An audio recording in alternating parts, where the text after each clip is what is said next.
विश्वनाथ के इस गोदी में सारी समाज के सामाजिक परिवर्तन में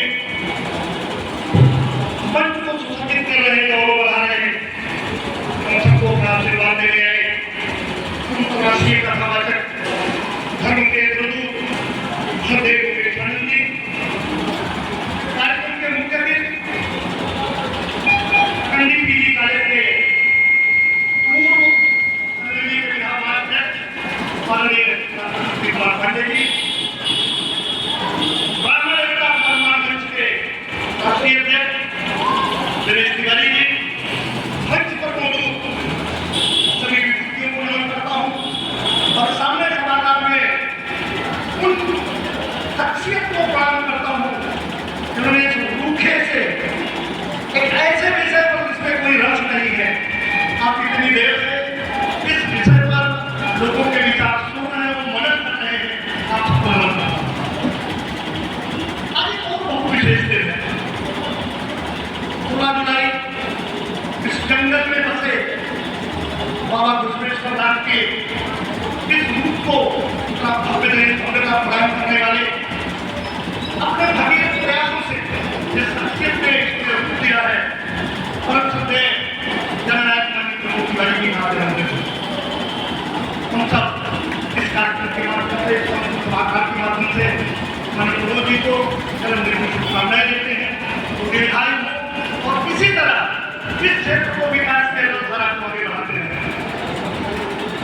मैं बधाई देना चाहूँगा माननीय प्रमोद पांडे जी को और उनकी ऊर्जावान एकजुट और सशक्त टीम को, जिन्होंने एक ऐसे विषय का अभियान छेड़ा है तो लगभग इस समाज में नामुमकिन सा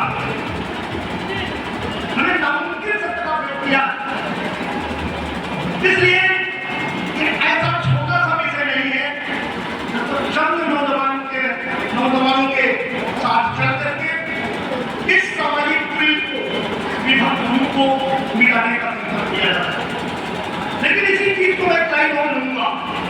बशीर पत्र में वो पंक्तियां कही थी, कौन कहता है आसमान में सुराख हो नहीं सकता, कौन कहता है आसमान में सुराख हो नहीं सकता, एक पत्थर को कभी ऐसे उछाल हो जाओ।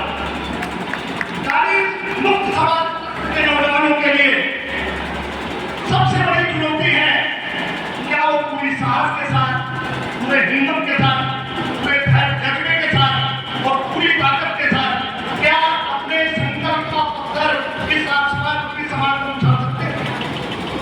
अगर उछाल सकते हैं तो निश्चित तौर पर आपका ध्यान होगा। गाली केवल मुंह से निकलने वाला अल्फाज नहीं है। गालियों के 3 स्वरूप है। लोगों ने कहा कमजोर को गाली देते हैं, नसरत नहीं। गाली 3 तरह के लोग देते हैं। एक तो जिनकी आदत है, आदत ही है बात करेंगे तो गाली में करेंगे, दूसरे को करेंगे तो अपने गुस्से का इजहार करेंगे, जब उनको क्रोध आएगा तो गाली करेंगे। एक तीसरी प्रजाति है जिसको आज समझ में एक गंभीर बीमारी के रूप में फैली है। लोगों को एक शौक लगा है कि लोग उसको दबंग करते हैं। तो गाली लोग इसलिए देते हैं कि सामने वाले को डरा सके, उनकी गाली से लोग डरे, वो डर के गाली देते हैं कि इससे तो काम दे जाए। तो समझते हैं कि मेरे गाली देने के बाद मेरे सामने वाला हमसे प्रभावित हो जाएगा, डर जाएगा, मुझे बहुत शक्तिशाली आदमी समझेगा। और ये वो गाली है जिसको आपको दूर करने की जरूरत है। नहीं तो गालियां हमारी परंपराओं में है, हमारे रीति रिवाजों में भी है। अगर हम अपने साझे से मजाक करते हैं तो भी गाली, शादी ब्याह में लोग गाली खाते हैं वो भी गाली है, मजाक में भी लोग किसी को कुछ कह देते हैं वो भी गाली। गाली के पीछे छुपी हुई जो भावना है वो असल में आज गाली का मूल्य है। हम अपने पिता के सामने बैठ के सिगरेट पीते हैं, ये भी गाली है। हम अपने बड़ों का कहना नहीं मानते, ये भी गाली है। समाज में कोई प्रचलित रीत रिवाज नियम कानून है, हम जानबूझकर उनका प्रतिकार करते हैं, उल्लंघन करते हैं, ये भी गाली है। जितनी सामाजिक